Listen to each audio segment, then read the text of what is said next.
We are talking technique here in the Indiana's Apple Pie Kitchen, and I wanted to explain what I mean about pureeing, grinding down your tomatoes in your food processor. I am all about when you are cooking Indian food using the appliances that we use day to day for other cuisines for Indian too, because it just makes it that much easier to cook and faster, and we're all short on time, right? Maybe not as much these days, but I'm sure you're filling it with loads of other stuff just like I am. So what I always love to do is get my food processor out, and if I'm going to put tomatoes in a dish, often if I really want the rasa, the juice, the curry or gravy, I'll take the tomato and the tomato paste and combine them in the food processor, and that's what I've done right here, and you can take a quick look.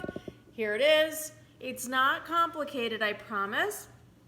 So it just goes right in here, and just throw those tomato pieces in there, put in your tomato paste. I've already started the process a little bit, and then on the pulse mode,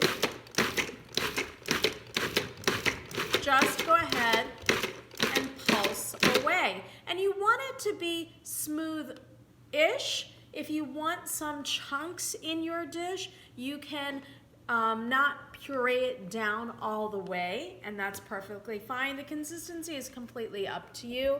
And what you're gonna do is you're gonna just take that and put that into your Instant Pot, into your pot that you're cooking it. Maybe you use a Le Creuset, maybe you're putting it in your slow cooker, whatever your mode of cooking, these techniques are essentially the same. So don't get caught up on what vessel you're using. Kind of focus and hone in on the technique that I'm sharing with you, because what this is gonna do is it's gonna propel your curry, your gravy, to just cook to that correct level a little bit faster, a little bit more efficiently, and it'll be just a little bit smoother for you. All right, so I hope that helps.